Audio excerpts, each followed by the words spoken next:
শ্রীপাদায় নিতাই কৃপা প্রদায়নে গৌর কথা ধমদায় নগর গ্রাম তারিণে। সর্বোপরি আজকে এই মহতী অনুষ্ঠানে যারা উপস্থিত হয়েছেন সবার চরণে আমার দণ্ডবাদ প্রণতি। বঞ্চাকল্পতরুভ্যশ্চ কৃপা সিন্ধুভ্যেব চ পতিতানাং পাবনেভ্যো বৈষ্ণবেভ্যো নমঃ। হরে কৃষ্ণ। সবাই একটু বলেন, জোরে বলবেন হরে কৃষ্ণ।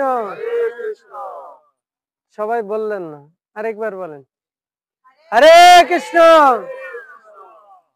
হয়নি? দুই হাত উঁচু করে বলি একবার, হ্যাঁ এবার বলবেন, হ্যাঁ জোরে হরে কৃষ্ণ। তো চৈতন্য মহাপ্রভু কয়বার বলেছিলেন হরিযুগে, মানে কলিযুগে হরিনাম করার কথা? হরিনাম ছাড়া কয়বার বললেন? হরের নাম হরের নামৈব কেবলম কলৌ নাস্তেব্য নাস্তেব্য গতির অন্যথ। কয়বার? তিনবার। তো আমরা প্রথমবার সবাইকে বললাম একটু হরিনাম বলেন, হরে কৃষ্ণ বলতে বললো। কতটুক সাউন্ড? অল্প। তৃতীয়বার তো চৈতন্য মহাপ্রভু সূত্র যোগ করে দিছেন, যেন কলিযুগের মানুষ এত সহসা সবকিছু একবারেই বলবে, আস্তে আস্তে ধাপে ধাপে এগিয়ে তারপরে বলতে হবে, তাই না? তো আজকে আমরা একজন মহৎ ব্যক্তির এই পারমার্থিক ক্রিয়াকল্পে আমরা যুক্ত হতে পেরেছি, এটা আমাদের সৌভাগ্যের বিষয়। কেন বলছে? দেখেন উনি দেহ রেখেছেন কোথায়? মায়াপুরে, তাই না? তো এই গ্রামেরই ছেলে, তাই তো, এই গ্রামের। কিন্তু তার সর্বশেষ জায়গাটা কোথায় হলো? একদম অন্তিম সময় তিনি দেহ রাখছেন কোথায়? মায়াপুর ধামে, তাই না? তো ধামে দেহ রাখার মাহাত্ম্যটা কি? ধামে দেহ রাখলে কি হবে আর বাড়িতে দেহ রাখার ভিতর কোনো পার্থক্য আছে? আছে? তো বলছে ধামে সবাই বসবাস করতে পারে না, সবাই বসবাস করতে পারে না। কে বসবাস করতে পারে? যেমন এই গৃহে আমি কি এসে বসবাস করতে পারবো? কিন্তু এই গৃহের যারা আত্মীয় স্বজন আছে তানারা এসে থাকতে পারবে নাকি? কিন্তু আমি পারবো? বলছেন না। তাহলে আমাকে যদি এই গৃহে এসে থাকতে হয় তাহলে এই গৃহের সাথে আমার একটা সম্পর্ক তৈরি করতে হবে, তাই না? এই বাড়ির প্রভুর সাথে বা এই বাড়ির যারা আছে তাদের সাথে আমার একটা সম্পর্ক তৈরি করতে হবে। তা না হলে আমি তো নিশ্চয়ই বাড়িতে এসে থাকতে পারবো না। আমাকে থাকতে দেবে? হুট করে এসে আমি বাগেরহাটতে এসে বললাম যে মাতাজি আপনারা সবাই নেমে যান, আমি আপনার বাড়িতে থাকবো, কেউ থাকতে দেবে? বলছেন না। তার মানে কি একটা সম্পর্ক আমাকে তৈরি করতে হবে। আর ধাম মানে কার জায়গা? ধামে কি অবস্থান করেন? ভগবান অবস্থান করেন। তাহলে সেই ভগবানের সাথে যে সম্পর্ক, যার সম্পর্ক বেশি ভালো হবে সেই ধামে থাকতে পারবে। আমার মতন নরাধম থাকতে পারবে? বলেন, আমার মতন পাপী ব্যক্তি ধামে থাকতে পারবে? পারবে না। তাহলে সেই ধামে যিনি বসবাস করতেন তিনি দেহ রেখেছেন, তাহলে তানার কত সৌভাগ্য! হ্যাঁ, সৌভাগ্য না অনেক? দেখেন তানার মৃত্যুর সময় তানাকে কে কাঁধে করে নিয়ে গেছে? মনে করেন, একটু ভাবেন, যদি ভক্ত হয় তাহলে কে কাঁধে করে নিয়ে যাচ্ছে? ভক্তরা। আর আমি মারা গেলে কে কাঁধে করে নিয়ে যাবে? একদল কাঠ কাটবে, হ্যাঁ, কাটার পরে দে একটু একটা বিড়ি দে তো, ঠিক আছে, তো বিড়ি দে, বিড়ি খাবে, খাইয়ে মুখও ধুলো না, আমারে এক পাশ ধরে নিয়ে ঘাড়ে নিয়ে যায়। মুখে কি বলবে? ওই পিছন দিয়ে দুই একজন বলবে বলো হরি বলবে, হ্যাঁ। আর যারা ঘাড়ে নিয়ে যাচ্ছে ওদের যদি মন যদি একটু ফেরে তাহলে বলবে যেন হরি বল। আর যদি মন না ফেরে তাকে তুই একটু ঘাড়ে নিয়ে যাচ্ছিস বল, আর তুই বলবি। ও পিছনে আছে, সাধু একদল আছে, ওরা বলবে। আর উনাকে যারা কাঁধে করে নিয়ে গেছে যার সময় কি করতে করতে গেছে বলেন? তারা কি গল্প করতে করতে গেল? কি করতে করতে গেছে? বিড়ি খাইছে? তা তাদের মুখে কি ছিল? হরিনাম ছিল, হরিনাম। হরে কৃষ্ণ কৃষ্ণ কৃষ্ণ হরে হরে, হরে রাম রাম রাম। দেখেন আমাদের দুইজনের মৃত্যু কি একই? একই না। আবার দুইজনের অনুষ্ঠান কি একই হয়? এই যে আজকে এই বাড়িতে প্রথমে কি হলো? গুরু বন্দনা, তারপরে বৈষ্ণব বন্দনা, তারপরে পঞ্চদত্ত বন্দনা, তারপরে জয় রাধা মাধব কীর্তন, তারপরে ভাগবত গীতা পাঠ, তারপরে ভাগবত পাঠ, তারপরে ওই আত্মার উদ্দেশ্যে তার মহিমা কীর্তন আলোচনা হচ্ছে, তাই না? এই অনুষ্ঠানতে যারা এখানে উপস্থিত আছেন সবাই মুখে কি বলছেন? হরিনাম করছেন সবাই বললে। আর ঠিক এই শ্রাদ্ধটা যদি উল্টো শ্রাদ্ধটা হতো, আমরা যদি ওই শ্রাদ্ধটা খেতে আসতাম, সেখানে কি গীতা পাঠ ছিল, ভাগবত পাঠ ছিল, মহিমা কীর্তন ছিল না? বিপরীত মেরু, তাই না? আর এখানে এসে বসা যদি একটু রান্না করতে দেরি হতো, অনেকে ছেলে মেয়েরও বিয়ে দেওয়া হয়ে যেত। তোর মেয়েটা বিয়ে দিবি, বা পূজার সময় তোরে কি দিছিল, হ্যাঁ না?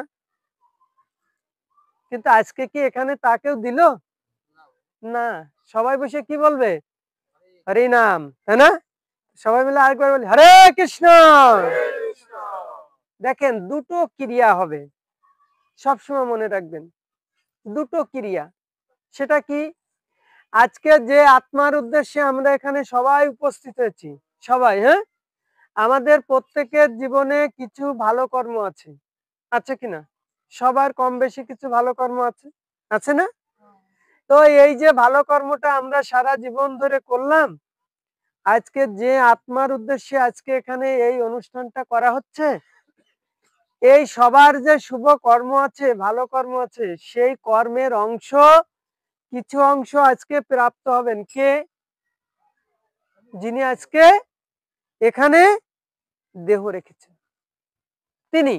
আমার কপি, একটা কপি, আমরা ফটোকপি করতে যাই না, একটা কাগজ নিয়ে গেলাম, বা সহসা আপনারা এখানে যারা আছেন সবাই মেমোরি কার্ড লোড দেন না, দেখি না?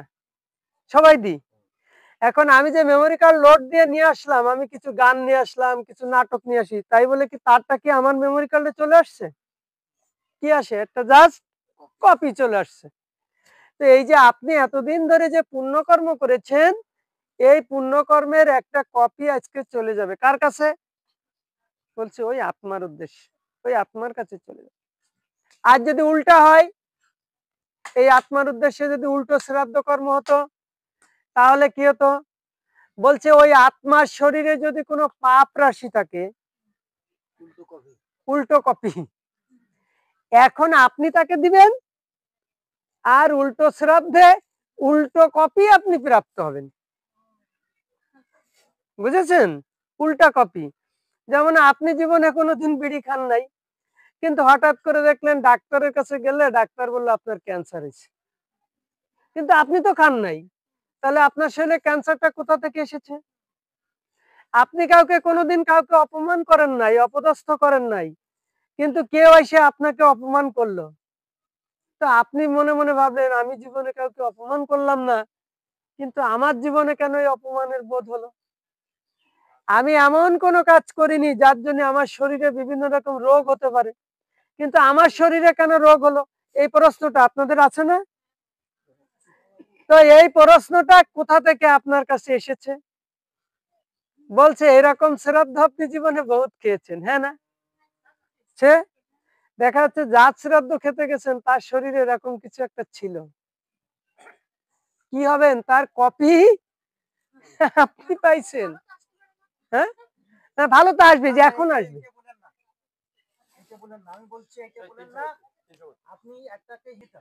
এইটা আসলে কি? ভগবান মুখ নিশ্চিত মানে একটা বই ধরুন, দেখেন শিক্ষাটা আসলে কেমন। যেমন আমরা যখন ছোটবেলায় ছিলাম, তখন আমার ঠাকুরমা আমাকে একটা শিক্ষা দিতেন। শিক্ষাটা কি? বলতেন তুমি প্রতিদিন সকালবেলা উঠে একটা ফুল এবং তুলসী দিয়ে এখানে প্রণাম করবেন। প্রণাম দিবে বলতেন। আমরাও ছোটবেলাতে দিতাম, ছোটবেলায় যখন আমরা ছিলাম তখন দিতাম। তো তখন গীতা ছিল কই, এত বড় গীতা কোথাও পাওয়া যেত? আমরা পাইনি, আমরা দেখিও নি। ছিল ছোট গীতা, এতটুকখানি গীতা ছিল, খুব ছোট একটা গীতা ছিল। তো আমরা কি করতাম, যেহেতু ঠাকুরমা বলেছে ভক্তিযুক্ত চিত্তে এটাকে প্রণাম দিতে, তো আমরা একটু বেশি করে চন্দন ঘষে একটু জল জল করে এই গীতার পরে দিতাম। গীতার পরে দিলে এটা 100 মাস দিতে দিতে দিতে দিতে কিছুদিন পরে আমরা 3 ভাই বোন বা আমরা কাকাতো ভাই বোন যারা ছিলাম সবাই মিলে দিতাম। তার মানে কি 100 মাস দিতে দিতে এখান থেকে এটা ছিদ্র হয়ে জল পড়তো, কাগজের ছিল, হ্যাঁ, কাগজের প্রিন্টার, তো একসময় এটা ফুটো হয়ে তল পর্যন্ত চলে আসছে। তা আমরা ঠাকুমা আমি বলছি এটা দিলে কি হবে? তো বলছে পাপ থেকে মুক্ত হবে, পাপ থেকে মুক্ত হবে।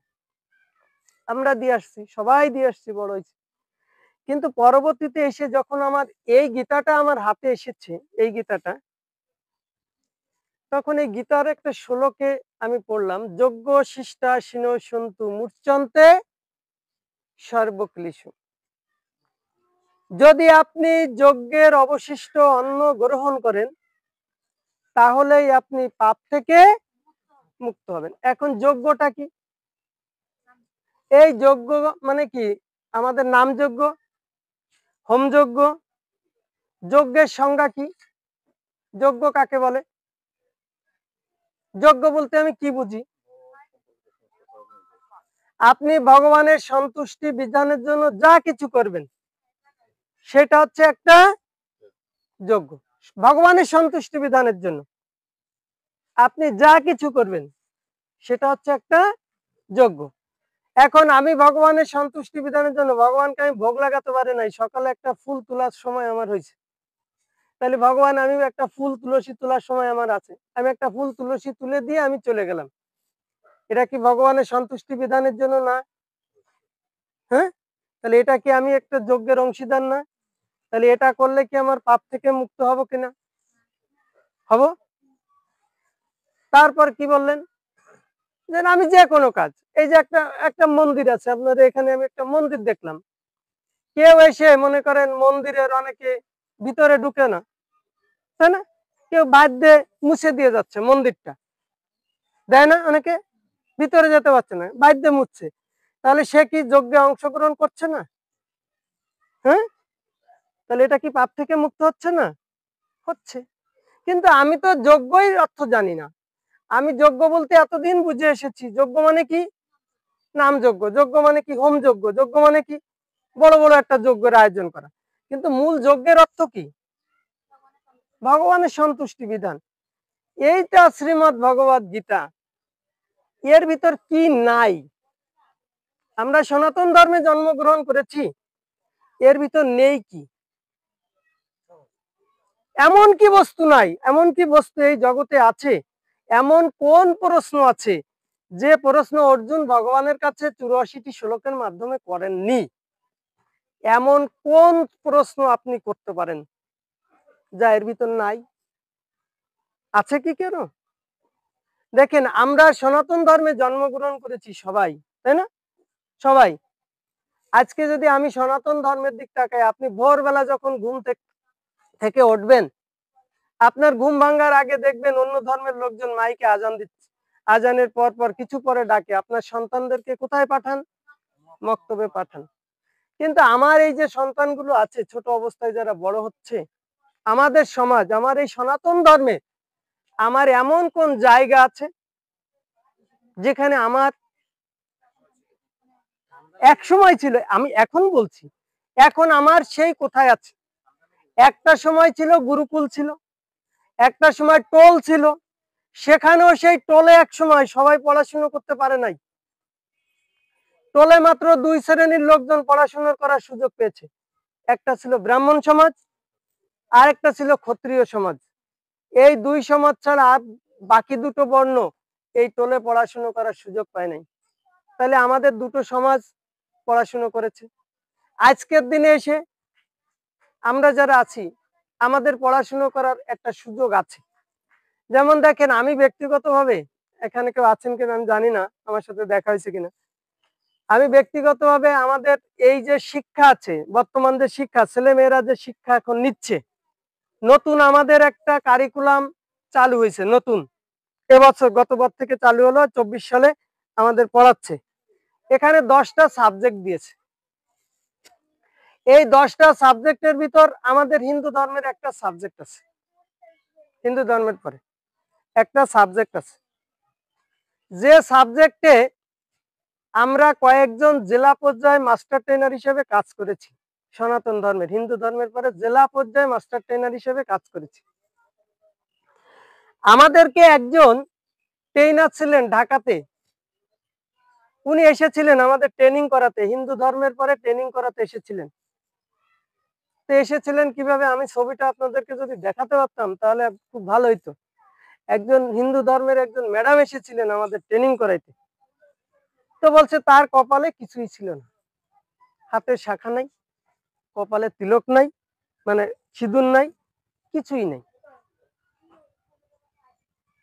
যিনি আমাদের ধর্মের এই কারিকুলামের প্রণেতা, যিনি কাজ করেছেন এই কারিকুলামের পরে 7 বছর ধরে কাজ করছেন আমাদের হিন্দু ধর্মের এই কারিকুলামটা উপহার দেওয়ার জন্য। তো তিনি যখন আমাদেরকে ট্রেনিং করাতে আসলেন, আমি খালি একটু জিজ্ঞেস করলাম, ম্যাডাম, চৈতন্য মহাপ্রভুর শিক্ষা ছিল নিজে আচরি ধর্ম জীবের শিখায়, আপনি সনাতন ধর্মে আমাদেরকে একটা ধর্ম আপনি উপহার দিলেন, একটা কারিকুলামে একটা ধর্ম আপনি উপহার দিলেন আমাদেরকে, যে ধর্মটা আপনি নিজে উপহার দিচ্ছেন আমাদের ছেলে মেয়েদেরকে আমি পড়াবো, সেই ধর্মটা কি আপনি নিজে পালন করেন?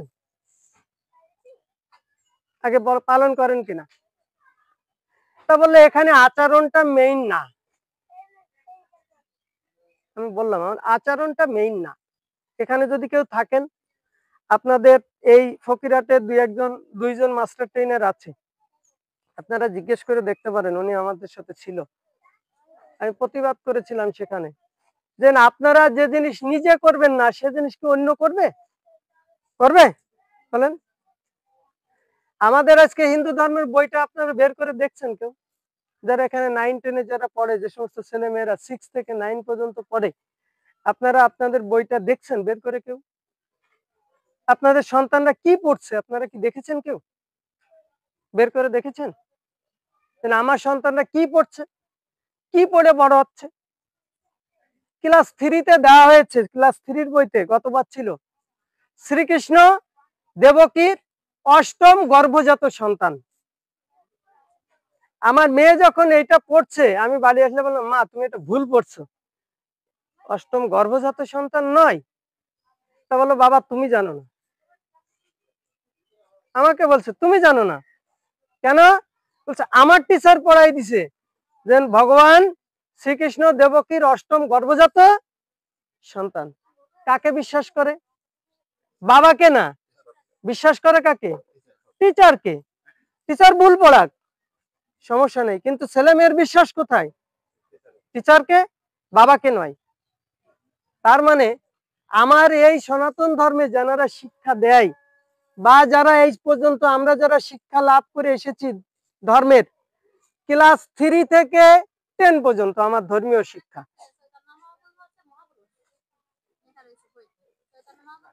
হ্যাঁ, সেটা সনাতন ধর্মের শিক্ষা লাভের সময়, হিন্দু ধর্মের সনাতন ধর্মের ছেলে মেয়েরা শিখায়, সেখানে কে পড়ায় বলেন? আমি একটা প্রি প্রাইমারি স্কুলের সভাপতি এখন, যেখানে 2জন টিচার আছে, অনলি 2জন টিচার, ক্লাস 5টা, ছেলে মেয়ে আছে মনে করেন 1-150, টিচার 2জন। এখন যিনি দায়িত্বে আছেন তার বিভিন্ন সময় বিভিন্ন জায়গার উপজেলা পর্যায়ে মিটিং থাকে, কয়জন থাকলো, কয় ক্লাস পড়াবে? আজকে 2 ক্লাস ধরেন 12টায় ছুটি, 12টার পরে যে, তাহলে একজন টিচার কয় ক্লাস পড়াবে? তারপরে যদি সে মুসলমান হয়, আপনার ছেলে কয় ক্লাস পড়লো না? 6, 7 না 3, 4, 5। ও কিছু শিখলো? কিছু শিখেছে না। যাবেন 6-এ, 6 to 10 কারা ধর্ম পড়ায়? ধর্মীয় টিচার। আমার ছেলে মেয়েকে শিখাই। উনি ধর্মের বিষয়ে কি ট্রেনিং করেছেন? কাব্যতীর্থ। কয়টা কোর্স? 3টা পার্ট, আদ্য, মধ্য, কাব্য, 3টা অংশ। জীবনে কোনোদিন ক্লাস করেছেন? না। কারণ কাব্যতীর্থ কলেজের ওখানে ওই মন্দিরে আমি দীর্ঘ 3 বছর থেকেছি। নিচে ধর্মীয় ক্লাস ছিল, উপরে আমরা থাকতাম। আপনার সাউথ সেন্ট্রাল রোডে এখনো যাবেন, যারা হিন্দু ধর্মের টিচার আছে এই অঞ্চলে সবাই এখান থেকে হচ্ছে সার্টিফিকেট নিয়ে, সবার এই খুলনা বিভাগের যত লোক হিন্দু ধর্মের শিক্ষক আছে সবাই আদ্য, মধ্য, কাব্য এই 3টা যারা আছে পড়িছে, তারা সবাই সাউথ সেন্ট্রাল রোডে তাদের সার্টিফিকেট নিয়ে, ওই সার্টিফিকেটের পরে নির্ভর করে তারা চাকরি করেছে। সেখানে টিচার কারা? আমরা চিনি, আপনারা চিনবেন না। একজনও জীবনে ভক্ত নাই, কেউ ভক্তি জীবন পালন করে। তারা আসে, টাকা দাও, নোট নিয়ে যাও, পরীক্ষার সময় এসে পরীক্ষা দিয়ে হরে কৃষ্ণ করে চলে যাও, পাস, চান্স পাইলে তুমি পরীক্ষা দিয়ে টিচার হয়ে গেছে। আমার গিলেতলা স্কুলে, সরকারি স্কুল গিলেতলা মাধ্যমিক বিদ্যালয়, আমার প্রভু চেনে, প্রভুর সাথে বিএড করেছে একজন প্রভুর পরিচিত ধর্মীয় শিক্ষক। এই প্রভুর পরিচিত ধর্মীয় শিক্ষক ছিলেন যিনি ধর্ম পড়ান আমার বড় ভাই। তাও বলে দিলাম আপনাদের, আমার বড় ভাইকে শ্রীমদ ভগবত গীতার একটা শ্লোক বলতে বলবেন, ধর্মীয় শিক্ষক একটা শ্লোক বলতে বলবেন, যেন একটা অনুষ্ঠান হচ্ছে আজকে তুমি একটা শ্লোক দিয়ে উদ্বোধন করে দাও অনুষ্ঠানটা, আজকে মিনিস্টার আসছে, অমুক আসছে, আপনি উদ্বোধন করেন, আপনি স্কুলের ধর্মীয় শিক্ষক, প্রতিদিন অনুষ্ঠান লেগে আছে। ভগবানের ইচ্ছায় আজকে আমি তাকে আজ পর্যন্ত দেখি নাই কোনোদিন গীতার একটা শ্লোক উচ্চারণ করতে, পড়ে নাই এখনো। আমি কোনো অনুষ্ঠানে তাকে দেখি নাই গীতার একটা পাঠ দিতে, কিন্তু উচিত ছিল না? বলেন ছিল কিনা? এরকম ভাবে আমরা ধর্মটাকে ব্যবহার করছি, কিভাবে? জেনে, পড়ে, শুনে। কয়টা অপশন? 3টা অপশন। জেনে মানে কার কাছে জানবেন? এই যে ভাগবত পাঠ শুনতে আসছেন, আপনি একজনের কাছে শুনলেন, বুঝে পাঠ শুনলেন, আপনাকে বুঝতে হবে।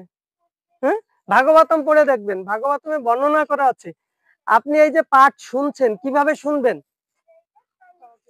শ্রবণম মঙ্গলম, শুনলে মঙ্গল হবে। উদাহরণকে পরীক্ষিত মহারাজ এখানে বলেছিলেন, তিনি জেনেছিলেন আমার জীবনের আয়ু কয়দিন? 7 দিন। আপনি মানুষকে প্রশ্ন করবেন, কিভাবে প্রশ্ন করবেন? এটা কি এই বইতে দেওয়া আছে? কোথায় আছে? আপনি কিভাবে মানুষকে প্রশ্ন জিজ্ঞেস করবেন, কিভাবে মানুষকে সেবা দিবেন, এই কথাতে বলা আছে কিনা?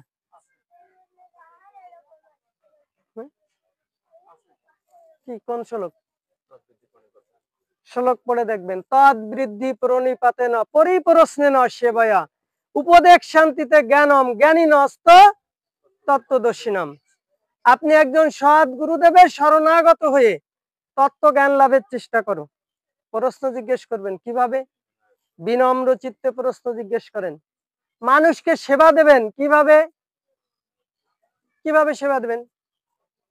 অকৃত্রিম সেবা দ্বারা তাকে সন্তুষ্ট করো। অকৃত্রিম সেবা মানে কি? অকৃত্রিম সেবা বলতে কি বোঝে? নো, অকৃত্রিম সেবা মানে কি? এই বাড়িতে এত কয়জন লোক এসেছে, এখানে যারা এসেছে এনারা কি এসে বলবে আমরা তোমার বাড়িতে এসেছি আমাকে বসার জন্য একটা জায়গা দাও? বলবে? বলছেন না, এনারা আসার আগে আপনাকে জায়গাটা দিতে হবে। দূর থেকে একজন লোক এসেছে, এসে বলবে যে আপনি এখানে জল দেন আমাকে, রোদ্দুরে মনে করেন এসেছে, তার জল পিপাসার প্রয়োজন, জল পিপাসা পেয়েছে, তাকে জল চাওয়ার আগে আপনি জল দেবেন। এই যে আপনি একটা ভাগবত অনুষ্ঠান দিলেন, এখান থেকে যে ভাগবত অনুষ্ঠানে বকবকানির পরে বলবেন সবাই চলে যাও, হবে? তার মানে এত দূর কি মানুষজন আপনার বাড়িতে কষ্ট করে এসেছে, আসার পরে কি করবেন? আপনি তাকে সেবা দেবেন। তারা বলার আগে আপনি তাকে সেবা দেবেন, খেতে দিবেন। আপনি সকাল থেকে তাকে এই 3টা পর্যন্ত আপনার বাড়িতে বসায় রেখেছেন, এখন কি না খায় চলে যেতে দেবেন? বলেন। এই পৃথিবীতে 4টা জিনিসের মূল্য নাই, যদি সেরকম শ্রাদ্ধ হয় তাহলে হয়। জানেন কি কি বলবো? বলছে সকালের মেঘডুমুর, ঋষির শ্রাদ্ধ, ছাগলের যুদ্ধ, নাবালক নেতৃত্ব। কয়টা বললাম? 4টা বস্তু। সকালে যদি আকাশে দেখেন প্রচুর পরিমাণে মেঘ হয়েছে, আপনি যদি মনে করেন অনেক বর্ষা হবে, গুড়ুম গাড়ুম করে মেঘ ডাকছে খুব, তাহলে বুঝবেন যে আপনি বোকার স্বর্গে বসবাস করছেন। বলছে সকালের মেঘডুমুর, যতই মেঘ হোক, কালির মতন মেঘ হবে, অনেক মেঘডুমুর হচ্ছে, ওতে আপনি ধরতে পারবেন না যেন কতটুকু বর্ষা হবে। অল্প একটু হতেও পারে, নাও হতে পারে। এটা সকালের মেঘডুমুর। ঋষির শ্রাদ্ধ, যদি কোনো ঋষির বাবা মা মারা যায়, যারা বন জঙ্গলে সাধনা করে, তার বাবা মা মারা গেলে তাদের একটা শ্রাদ্ধ হয়। শ্রাদ্ধে যে মনে করেন আপনি অনেক কিছু খাবেন, আপনি ভুল বললেন। কারণ ঋষির শ্রাদ্ধ হওয়ার পরে আপনাকে হাতে 1 গ্লাস জল, একটা হরিতকি দিয়ে বিদায় করে দেবে, বলবেন হরে কৃষ্ণ। কারণ আমরা ঋষি মানুষ, কোথা থেকে খাবার দেবো? এসেছেন, 1 গ্লাস জল পান, একটা হরিতকি নেন, হরে কৃষ্ণ হয়ে চলে যান। 3 নাম্বার, ছাগলের যুদ্ধ। কোনোদিন দেখেছেন কোন ছাগলের যুদ্ধ করে শিং ভাঙিছে? গরুর শিং ভাঙে, ছাগলের শিং ভাঙতে দেখছেন কোনোদিন? দেখেছেন কোথাও? আপনার বাড়িতে দেখবেন যদি 2টে 3টে থাকে, 2 পা এরকম উঁচু করে লাফ দেবে, মাথাটা আস্তে শোয়াইয়া মাথাটা নামাই নিয়ে। তার মানে আপনি যদি মনে করেন ছাগলের যুদ্ধ দেখতে যে গুতোগুতি মারামারি ফ্যাট ফুটে দেবে, শিং ভেঙে ফেলাবে, এর কোনো মূল্য নেই, জিরো। আর তৃতীয় কথা হচ্ছে নাবালক নেতৃত্ব। নাবালক নেতৃত্ব বলতে বোঝা যায় এই সংসারে একজন প্রভু আছেন, অপরাধ নিয়েন না মাতাজিরা, প্রভু জীবিত আছেন, আপনি তানার স্ত্রী হয়ে প্রভুর, এই তুমি আমার চেয়ে বেশি বোঝো, বসে তো। আবার বাবা মা বেঁচে আছে, সন্তান, বাবা মা বুড়ো হয়েছে, আছে না? আমার এলাকায় অনেকেই আছে, নেমন্তন্ন করতে গেলে বাপরে নেমন্তন্ন করছেন, বাপ কি শ্রাদ্ধ খাইতে যাবে? বাপ বিয়েতে যাবে? যাবে কে? উপহার দেবে কে? নেমন্তন্ন করবেন কাকে? বাপরে করলে হবে? হবে? এগুলোকে বলছে নাবালক নেতৃত্ব। বলছে আপনি যদি এটাকে বিশ্বাস করেন, এটাকে যদি ভক্তি করেন, তো ওই সমাজ রসাতলে যাবে, ওই সমাজ কখনো উন্নত হবে না।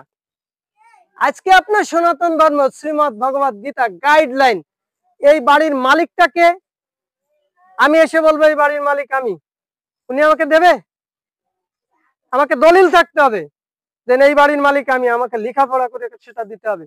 আজকে আমার সনাতন ধর্মের দলিল, যেটা পড়ে আজকে সারা পৃথিবীর মানুষ, লক্ষ লক্ষ মানুষ আজকে সনাতন ধর্মে এসেছে, কি পড়ে? শ্রীমদ ভগবত গীতা পড়ে। আজকে সারা পৃথিবীর মানুষ এটাকে ভক্তি করে, এটাকে প্রণাম করে, এটাকে নমস্কার করে। আর আমি সেই সনাতন ধর্মে জন্মগ্রহণ করে আমি এটাকে পড়ি না। সবার বাড়ি আছে? আছে? এই প্রভু আমার সাথে গিয়েছিল গতবার কার্তিক মাসে, আমার নিজের শ্বশুর বাড়ি এলাকায়, আপনার চিনবেন, শ্যামগঞ্জ। তো একজন পাঠক এসে পাঠ করছেন আর বলছেন মা যশোমতীকে একজন নায়িকার সাথে তুলনা করেছেন, যে একজন নায়িকা যেমন সাজে গুজে বসে থাকে, মা যশোমতী এরকম সাজে গুজে বসে থাকে কৃষ্ণের অপেক্ষায়। এই কথাটাও বলা পাপ। আপনি কার সম্পর্কে কথা বলছেন? মা যশোমতী? আমার মতন ছোট মানুষ, আমার মতন মানুষ মূর্খ, কার মা? তার সম্পর্কে আপনি একটা কথা বলবেন, কিভাবে বলবেন? আপনাকে শ্রদ্ধা থাকতে হবে। ভাগবতম বের করে দেখবেন, 2য় স্কন্ধের 2য় পার্ট পড়ে দেখবেন, সেখানে পুরো অধ্যায়টাকে বর্ণনা করা হয়েছে যে আপনি যদি ভক্তি জীবনে যদি আসেন, ভক্তি জীবনটাকে যদি আপনাকে পালন করতে হয়, সর্বপ্রথম কথা হচ্ছে কি, আপনাকে ভক্তি থাকতে হবে। আপনার হৃদয়ে ভক্তি নাই, আপনি জীবনেও ভক্ত হতে পারবেন না। আপনি যদি মানুষকে সম্মান দিতে না জানেন, অন্যকে যদি সম্মানিত করতে না পারেন, আপনি কখনো ভক্ত হবেন না, ভগবান এটি গ্রহণ করবেন না। আপনার ভিতর যদি অহংকার বোধ থাকে, আমার ভিতর যদি থাকে, ভগবান কি বলবেন? অহংকার মানে কি? অহংকারকে কার সাথে তুলনা করা হয়েছে? কে এই সমাজে বলছে এটা আগুনের সাথে তুলনা করা হয়েছে। আগুন, জঙ্গলে যদি আগুন লাগে, পাকাতা পড়ে খালি কি পড়ে? কাঁচাটাও পড়বে, পাকাটাও পড়বে। আমার ভিতর ওই জিনিস যদি বিদ্যমান থাকে, আমার ভিতর অবস্থান করে, কি পড়বে? ভালো গুণও পড়বে, খারাপ গুণও পড়বে। শ্রীমদ ভগবত গীতাতে দেখবেন 16 অধ্যায় দৈবাসুর্য বর্ণনা করা হয়েছে। এই প্রত্যেকটা মানুষের ভিতর দুইটা করে গুণ আছে, একটা দেবতাদের গুণ, একটা আসুরিক গুণ। যখন না আপনার ভিতর দেবতাদের গুণ প্রকাশিত হবে, তখনই কেবল আপনি ভগবানের শ্রী চরণে আপনি আশ্রয় লাভ করতে পারবেন। ভগবান আপনাকে আশ্রয় দিবেন কোথায়? ভগবানের চরণে, ভগবানের চরণে। আর যদি আপনার ভিতর আসুরিক গুণ প্রকাশ পায়, তাহলে আপনি কি করবেন? ভগবানের চরণে আশ্রয় নেবেন। আপনি বলবেন ভগবানকে, ভগবান আমার কোন কাজে লাগে? দেখেন আছে না, ভগবান আমার কোন কাজে লাগে? আমি বড় হয়েছি, চাকরি করি, টাকা ইনকাম করি, আমার 10 তলা বাড়ি আছে, এখানে ভগবানের কোনো অবদান নাই, আছে কিনা? আছে, ডাইরেক্ট বলে। আমি উদাহরণস্বরূপ দিয়ে বুঝাতে, আপনাদের আমি প্রত্যেকটা জিনিস বুঝাই দিচ্ছি। আমার গিলাতলা স্কুলের হেড স্যার আমার কাকা, আমার গিলাতলার স্কুলের হেড স্যার, যে দেখবেন সরকারি স্কুলের হেড স্যার, উদাহরণস্বরূপ বলছি। তিনি আমার গ্রামের মাথা, সমস্ত অনুষ্ঠান আদি সব কাজে উনি দেন। ওনার ইচ্ছা সারা জীবনে একটা নামযজ্ঞের অনুষ্ঠান করবে, সবাই মিলে হুড়মুড় হয়ে, কথা এরকম যে আমরা জয় জয় করে একটা নামযজ্ঞের অনুষ্ঠান করব। ভালো বুঝেন বাজে, যদি আমার কথা বিশ্বাস হয় যাবেন, দেখাই দেব। জয় জয় করে নামযজ্ঞ করব। কতদিন? 4 দিন ব্যাপী। আর আমার ওদিক যদি কেউ যান, নামযজ্ঞ আমাদের অঞ্চলে বেশি খাবার আর কেউ দেয় না, আমরা দই রসগোল্লা পর্যন্ত খাওয়াই নামযজ্ঞ। আমার গ্রাম ছোট গ্রাম, কিন্তু খাওয়ানোই ওস্তাদ। কেন? খায় নাম সাতাইতে হবে। কি আমার ওইখানে দই মিষ্টি খাওয়াইছে, 2 দিন নামযজ্ঞের অনুষ্ঠানে 2 দিনই পায়েস থাকবে, 4 বেলা, বুঝছেন? এবার চিন্তা ভাবনা হয়েছে পোলাও দেবো একদিন, তাও ছানা দি। বলেন তো এইটা কি? ভগবানের উদ্দেশ্যে নাকি আমার নাম সাথে? বলেন কোনটা? হ্যাঁ, না আমি তো প্রশ্ন করি। আচ্ছা, প্রস্থান করছি। আপনি প্রত্যেকদিন এটা পড়েন, শ্রীমদ ভগবত গীতা। আমি যেটা দিয়ে শুরু করছিলাম সেটা হচ্ছে, আমি কাউকে দোষারোপ করছি না, আমি কিন্তু কাউকে দোষারোপ করিনি, কিন্তু আপনারা আমার কথাটা বুঝেননি। আপনারা মনে করছেন যে এটা মনে হয় দোষারোপ। না, না দোষারোপ না, আমি জাস্ট একটা পথে আপনাকে বলছিলাম। পথটা কি? মনে করেন আমি এই ফলতিতাতে আসবো, ঠিক আছে, আমি এখানে আসবো, তাহলে এই ফলতিতায় আসতে গেলে আমার সহজ পথটা কি? কোন পথে আসলে আমি এই এই কলকলিয়ায় আসবো? আমার সহজ পথে, তাই না? আমি এইটাই বিভিন্ন পথে আসতে পারি। আমি যদি মনে করতাম আমি রামপাল থেকে ফকিরহাট হয়ে এই ফলতিতা হয়ে এইখানে আসব, আমার এটা সহজ পথ। আমি এটা না বলে আমি যদি মনে করতাম না, আমি এইখান থেকে ওই শীতলমারি ঘুরে বা হদেরহাট ঘুরে আমি এইখানে আসব, আমি কি না আসা হতাম? হয়তো আমি আসতে পারতাম, কিন্তু আমার যেত কি? সময়, শ্রম, গাড়ির তেল, হ্যাঁ না? যেত। তাহলে আমাকে কি করতে হবে? আমার সময় হচ্ছে কম, আমি যেটা বোঝাতে চাচ্ছিলাম, আমি যেটা দিয়ে শুরু করছিলাম, যে আমি এটাই বোঝাতে চাচ্ছিলাম যে আমার হচ্ছে সময় কম, তাহলে আমার এই অল্প সময়ের ভিতর আমাকে আমার গন্তব্যের জায়গায় পৌঁছাতে হবে। তাহলে সেই আমার গন্তব্যের জায়গায় যদি আমাকে পৌঁছাতে হয়, তাহলেই কেবল আমাকে কি করতে হবে? হ্যাঁ, সত্য যুগের মানুষ ধ্যান করত, আমি কি এই কলিযুগে এসে ধ্যান করতে পারবো? 1,00,000 বছর আয়ু ছিল, তাহলে 50,000 বছর ঘর সংসার করতেন, 50,000 বছর ধ্যান করতেন। আমার আয়ু মাত্র 100 বছর, আমি কি এখন সেটা করতে পারবো? সুযোগ আছে? নেই। ত্রেতা এসে কি ছিল? যজ্ঞ। যজ্ঞ কিরকম করে করা হতো? মনে করেন এই বাড়িতে একটা যজ্ঞ করা হবে, একটা হোম যজ্ঞ করা হলো। যজ্ঞ কারা করতে পারতো? যজ্ঞের কারা করতে পারতো? একমাত্র যজ্ঞ করার মালিক কে ছিল? বলছে রাজারা। তারা যজ্ঞ করে কি করতো? তাদের টাকশালকে খুলে দেওয়া হতো। টাকশাল, যে এখান থেকে যার যা দরকার তোমরা নিয়ে যাও। আচ্ছা, এই বাড়িতে যদি মনে করেন 200 বস্তা চাইল আছে, গ্রামের মানুষে কইলো তোমার এই 1 মাসের জন্য যে যার যতটুকু চাইল লাগে তুমি নিয়ে যাবা। বলেন তো আমি কয় বস্তা নেব? কোনো লিমিট নেই, তোমার যা লাগে চাল নিয়ে যাও। আপনি কয় বস্তা নেবেন? ব্যান ট্রাক ফাললেও আনবো, আইনের ট্রাক ভরে গাফান নিয়ে যাবো, হ্যাঁ না? ঠিক কিনা? কিন্তু ওই সময় মানুষ কি করতো? তার ঠিক যতটুক দরকার, যে না আরেকটা যোগ্য হলে আমি আবার পাবো, তাহলে এই যজ্ঞে আমার যতটুক প্রয়োজন আমি ততটুক নেব, আমার এর বেশি দরকার নাই। তারা নিত না। কিন্তু আজকে কি আমি পারবো? সেটা আমার হবে? আমি হিসাব করবো, আমার যদি 6 বছরের খোরাক নিয়ে যাইতে পারি তাও আমার লাভ। তার মানে ওই নেওয়া আর এই নেওয়া। আর আপনি অত টাকা পয়সার মালিক এখন আমার এই অঞ্চলে কেউ নাই, তাহলে ওই যজ্ঞ বন্ধ। এরপরে আসেন দাপর যুগে পূজা। পূজাতে এসে কি ছিল? যে ব্রাহ্মণ যারা ছিল তাদেরকে পর্যাপ্ত পরিমাণে প্রণামী দান করা হতো। ব্রাহ্মণরা দুটো কাজ করত, এক হচ্ছে পুজো পার্বণ করত, আর নিজে পড়তো, ছাত্রদেরকে পড়াতো। শেষ। এটা ছিল ব্রাহ্মণের কাজ। সে নিজে পড়বে, ছাত্রদের পড়াবে, আর এই পুজো পার্বণ করে বেড়াবে।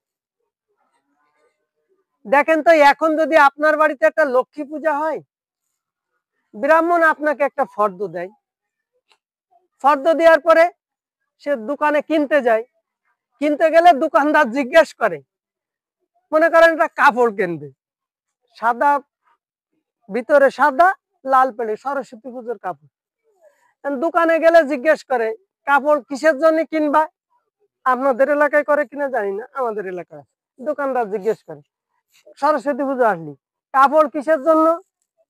বলে ব্রাহ্মণরে দিতে, পুজো। কাপড় আছে? আছে। দাম কত? 150 টাকা। ভালো করে শুনবেন, তাহলে পূজার কাপড় কত দাম? 150। আর যদি আপনার স্ত্রীর জন্য কাপড় কিনতে যান, ওই একই লাল বেড়ের কাপড় সাদা সেরা, সেটার দাম কত? মিনিমাম 1000। তাহলে আপনি ব্রাহ্মণকে দিচ্ছেন কত? কিন্তু এটা কি ব্রাহ্মণরা দেবেন না মারে দেবেন? আগে আমার কথাটা অপরাধ দেবেন না, আপনি ব্রাহ্মণকে দেবেন না মাকে দেবেন? কিন্তু আপনি তো কেনার সময় মনে মনে বাদ দিচ্ছেন ও কাপড় নিয়ে যাবে কিনা, তাহলে বেশি টাকা দামের তা কেনার দরকার নেই। কিন্তু আপনার উদ্দেশ্য তো ব্রাহ্মণ না, উদ্দেশ্য হচ্ছে মা। এবার লাগবে এখন গামছা, বুঝছি ডাকতে হবে। সে গামছার সাইজ কত? আপনি কয়াতে গামছা ভরেন? মিনিমাম 4.5 হাত বা 4 হাত, যার দাম মিনিমাম 120 টাকা। আর ব্রাহ্মণের গামছা 1.5 হাত। আর ওই 1.5 গামছা দিয়ে ব্রাহ্মণে কি চুল মুছবে? কি আরবে বলেন? দোকানে নিয়ে বেচবে? দাম কত? আপনি কিনতেছেন 20 টাকা দিয়ে, আর ব্রাহ্মণ বেচবে কত? আর অর্ধেক যেহেতু ব্রাহ্মণ বাড়িতে, তাহলে ওই নি পাইলো 5টা, আর 150টা শাড়ি বেচলি কত হবে? 100, ধরে নিলাম 100, তাহলে 105। এইবার বললো যে সরস্বতী পুজোর প্রণামী কত? 1000 মিনিমাম। প্রণামী এত আয়োজন করেছি, একটু কম নিলে হয় না? কারণ দেন, আমারও তো একটু পড়ায় খাতে হবে, আরো 2-4টা আছে, তো তাড়াতাড়ি প্রণামীটা দেন। কেউ 201 টাকা গুঁজে দিল, কেউ 101 টাকা দিল, সর্বোচ্চ দিনই 501 টাকা প্রণামী ধরাই দিল। তাহলে আপনার বাড়িতে সে পুজো করলো কতক্ষণ? মনে করেন 2 ঘন্টা। তাহলে ওই পাশে পাইলো 501, এই পাশে পাইলো 105, তাহলে 605 টাকা। কিন্তু আপনার বিধান কি ছিল? যে আপনি তাকে পর্যাপ্ত পরিমাণে উপঢৌকন দেবেন, প্রণামী দিবেন, যাতে যেন তার সংসারটা চলতে পারে। আমরা এই কলিযুগে এসে কি সেই প্রণামী দিচ্ছি? বলেন, দিই কাউকে? দিচ্ছি না। যখন না আমি দিচ্ছি না, তখন কি হচ্ছে? ওই উনার মতন করে পুজো পড়াই দিয়ে 10 মিনিটে পুজো পড়াই দিয়ে হরে কৃষ্ণ হয়ে যাচ্ছে, হচ্ছে না? তাহলে এই এই এটা যেমন আমার ওই যে দোষ, দোষ না। কারণ কি বলছে? আমি তাকে পর্যাপ্ত পরিমাণে